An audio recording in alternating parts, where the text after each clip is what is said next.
You are born into a room with no color. Everything is black, white, and shades of gray. The walls, your clothes, your food. Every book you read is printed in black ink on white paper. Every screen displays only in grayscale. You grow up in this room. You become a scientist specializing in color. You study wavelengths. You memorize which frequencies correspond to red, to blue, to green. You learn every physical fact about how light hits retinas, how photoreceptors respond, how neural pathways process color information in the brain. You understand color theory better than anyone who has ever lived. Then one day, someone opens a door. On the other side of that door, there is a red rose. You walk through. You see red for the first time in your life. And in that moment, something happens. Something changes in your consciousness. An experience floods through you that all your knowledge, all your scientific understanding, all your theoretical mastery could not prepare you for. You are experiencing what red is like. Not knowing facts about red. Experiencing red. Here is the question philosophers cannot answer. Did you just learn something new? Or did you already know everything there was to know about red, and seeing it simply confirmed your knowledge? Because if seeing red teaches you something that physical facts cannot capture, then consciousness is not purely physical. And if consciousness is not purely physical, everything we believe about the nature of reality collapses. Mary's Room is a thought experiment created by philosopher Frank Jackson in 1982. Mary is a scientist who has spent her entire life in a black and white environment. She has access to all physical information about color. She knows wavelengths. She knows the exact frequency of red light is approximately 430 to 480 terahertz. She knows how cone cells in the retina respond to different wavelengths. She knows which neural pathways activate when someone sees red. She knows that seeing red causes certain emotional associations in human brains. She has studied color perception from every possible scientific angle. But she has never seen color herself. Her room contains no colored objects. She views the outside world only through black and white monitors. Everything in her experience is monochromatic. Despite knowing all physical facts about color, she lacks direct experiential knowledge of what color is like. She has never had the subjective experience of seeing red. She has never experienced the qualia of redness. Qualia, the plural form, refers to the subjective, qualitative properties of experiences. What it feels like to see red. What it feels like to taste chocolate. What it feels like to hear music. The raw feels of consciousness that seem impossible to capture in objective physical descriptions. Mary's Room poses a simple question. When Mary finally leaves her room and sees red for the first time, does she learn something new? Physicalists argue she does not. Physicalism claims that everything about the universe, including consciousness, is ultimately physical. All facts are physical facts. If Mary knows all physical facts about color, then she knows everything there is to know. Seeing red just gives her a new way of accessing information she already possessed. It does not teach her new facts. It creates new abilities, new ways of thinking about color, but it does not reveal new knowledge about the world. Dualists and property dualists argue Mary does learn something new. When she sees red, she gains knowledge of what red is like. That knowledge was not contained in any physical description she studied.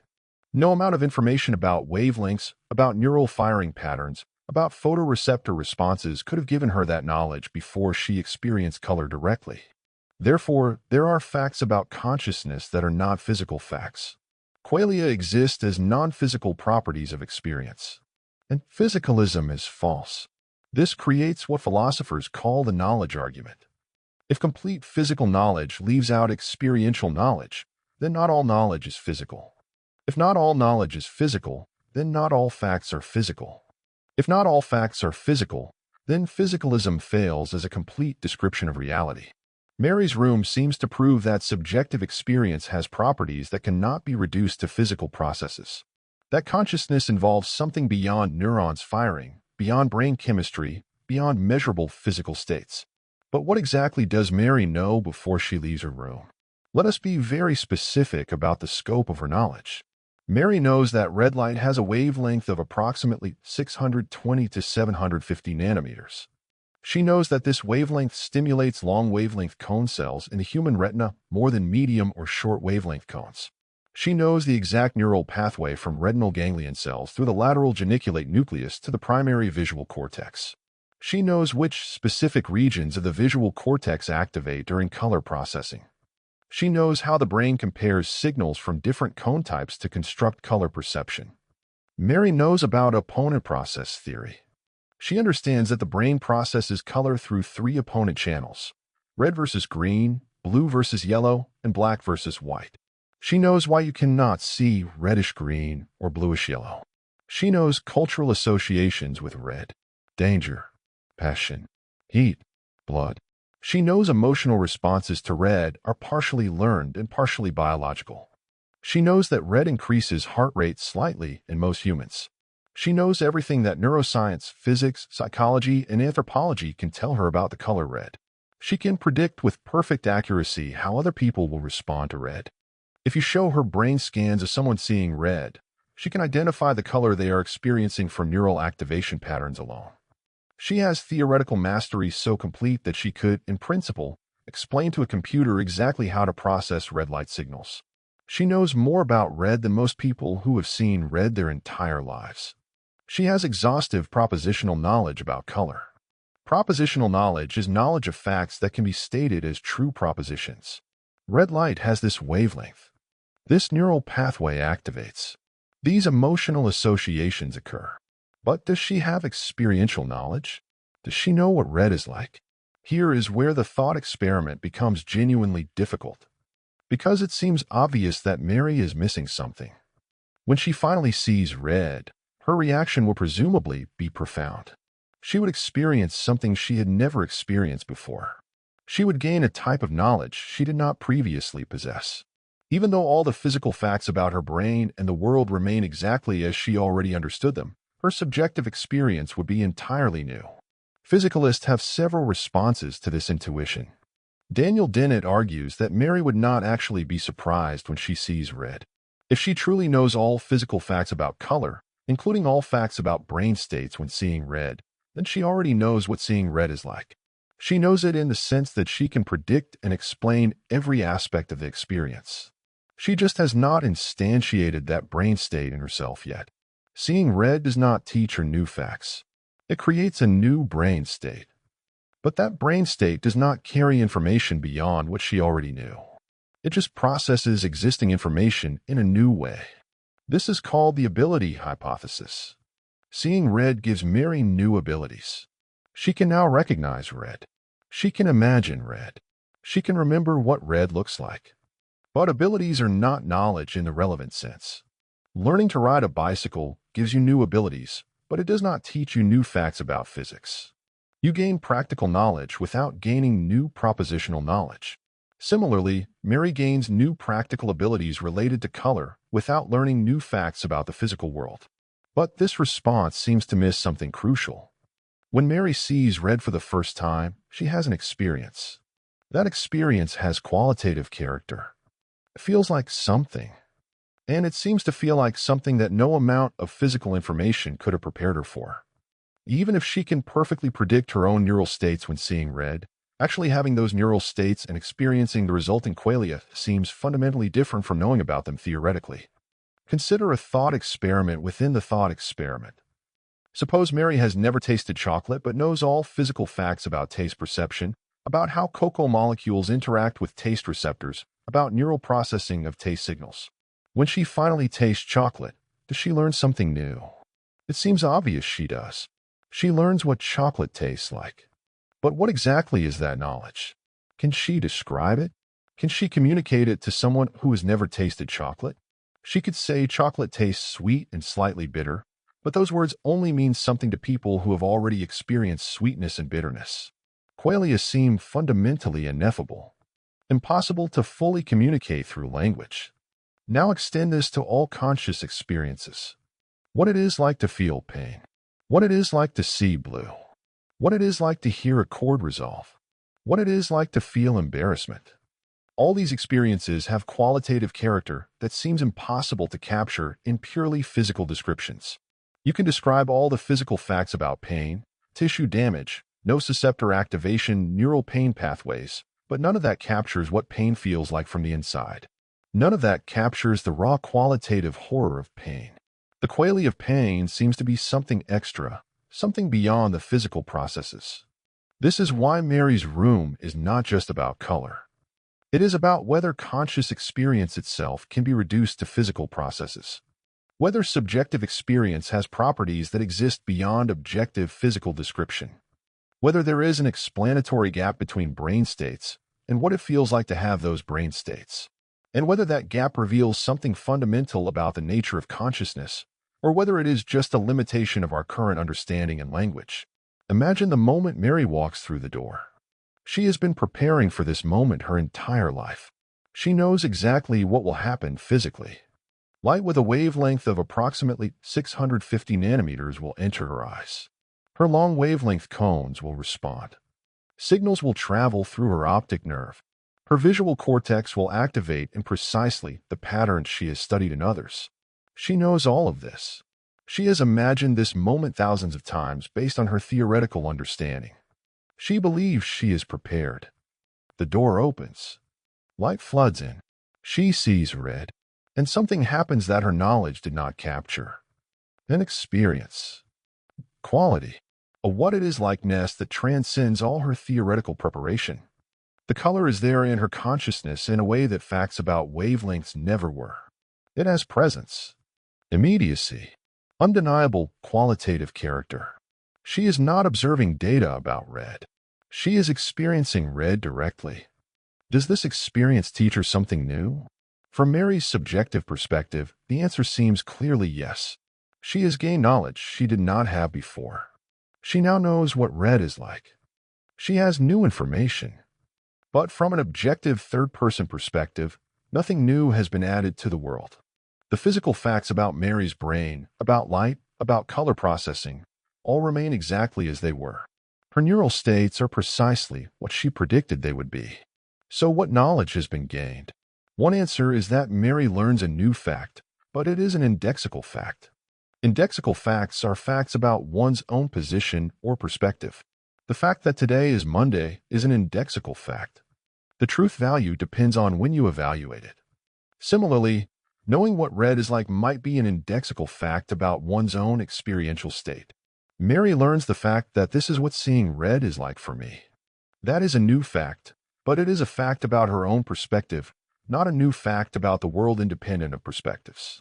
But this response seems to preserve physicalism only by making consciousness essentially private and incommunicable.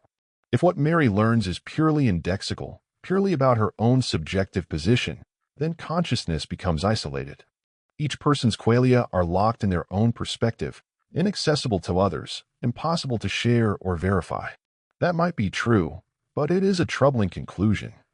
It suggests that the most fundamental aspects of our mental lives are trapped in solitary cells of subjectivity.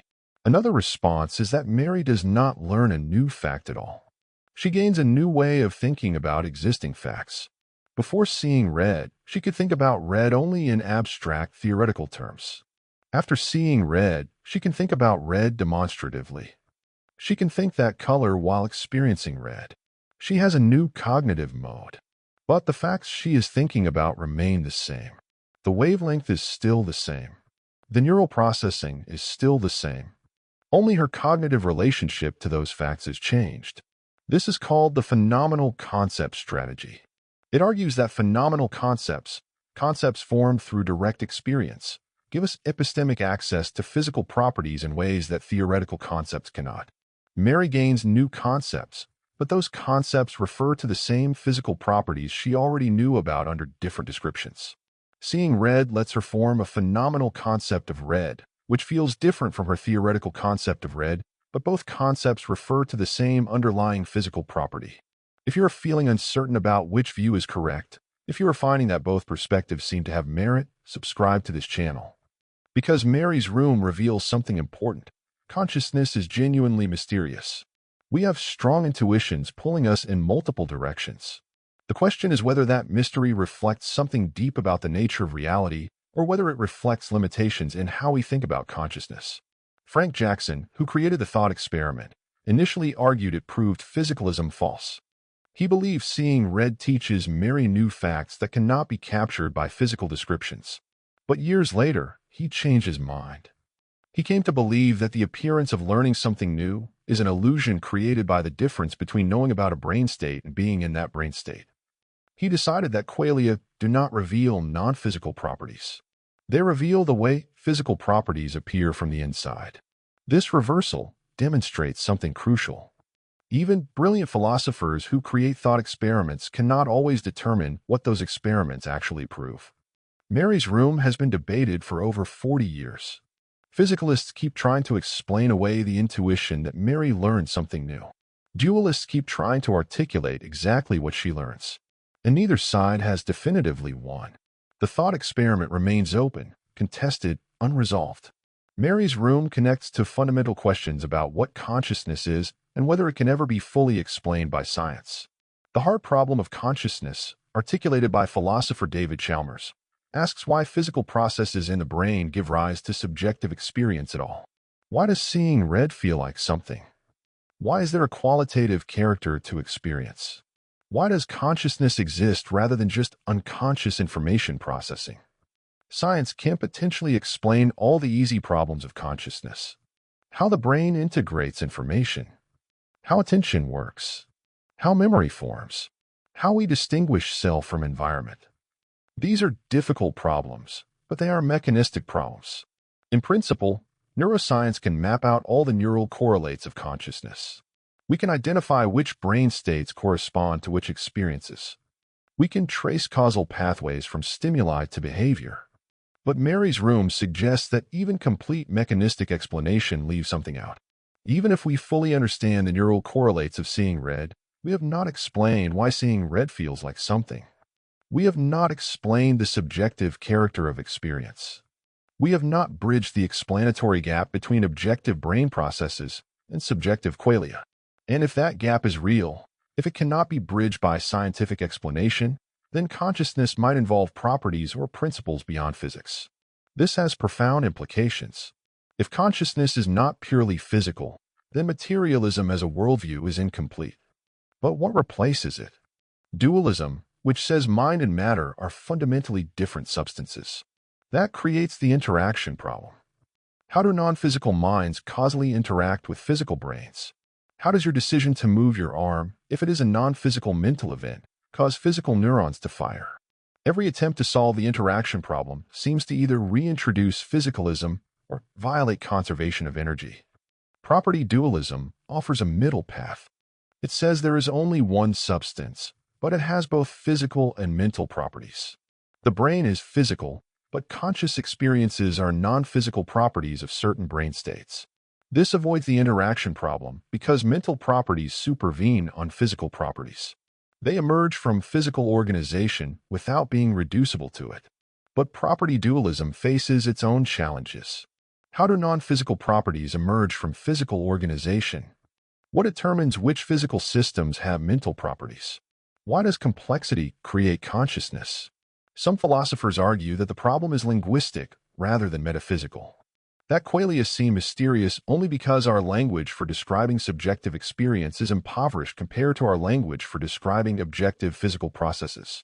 If we had better concepts, better ways of thinking about consciousness, the explanatory gap would close. Consciousness would be recognizable as a physical process viewed from the inside. The mystery would dissolve into understanding. But this seems too optimistic. The difference between knowing about pain and feeling pain is not just linguistic.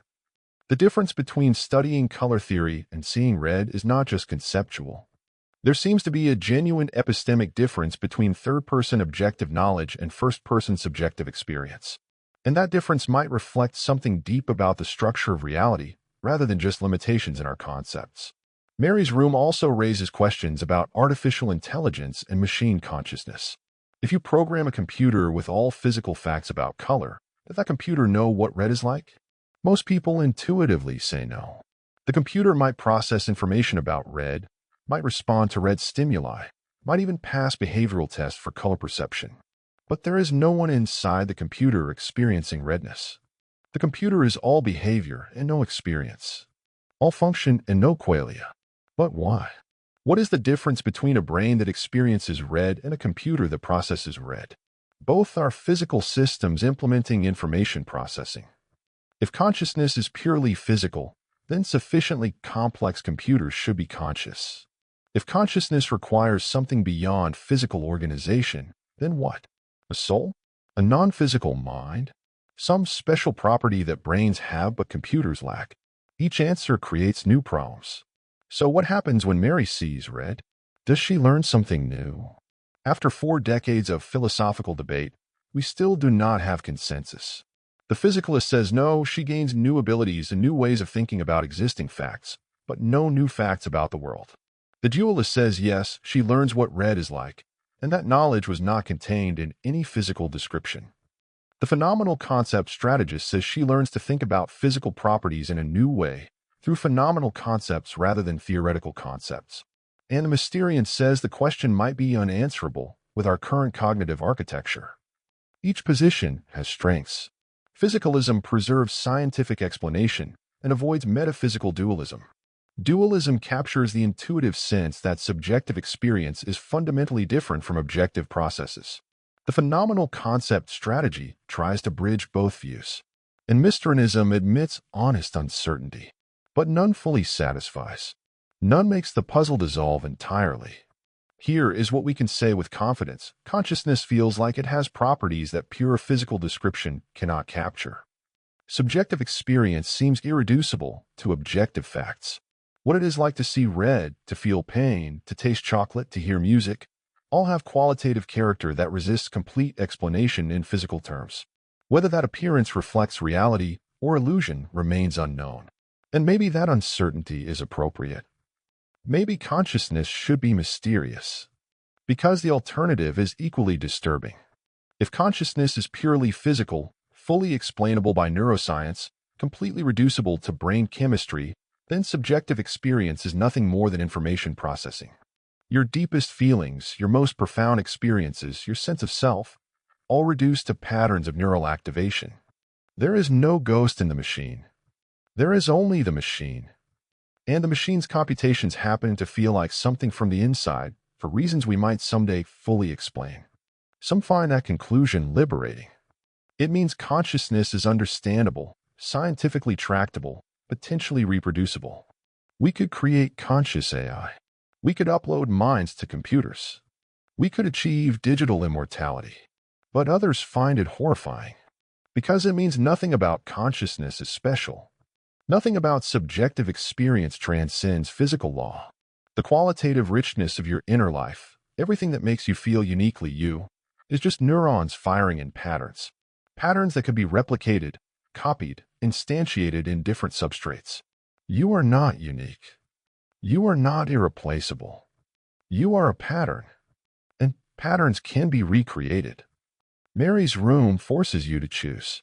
Either consciousness involves something beyond physics, something that makes subjective experience irreducible and mysterious, or consciousness is purely physical, which means it is mechanistic, explainable, reproducible, and ultimately nothing special. Both conclusions disturb in different ways, and neither conclusion fully explains what happens when Mary sees red. If you reach the end of this without certainty, if you found yourself drawn to multiple contradictory positions, if you realize that consciousness might be genuinely paradoxical rather than simply unsolved, share this. Because the deepest questions about reality are not the ones with answers. They are the ones that force you to question what answers could even mean. Mary's room is not about whether she learned something new. It is about whether the distinction between knowing and experiencing reveals a fundamental gap in our understanding of what exists. You will never see through Mary's eyes the moment she first sees red. You will never know whether that moment teaches her something new or just confirms what she knew. You will never resolve the mystery completely, but you will carry that question with you. And every time you see a color, taste food, feel an emotion, hear music, you will wonder, is this purely physical? Or is there something about subjective experience that science can never fully capture? That question is not answerable, but it is unavoidable. And Mary's room ensures you will never stop asking.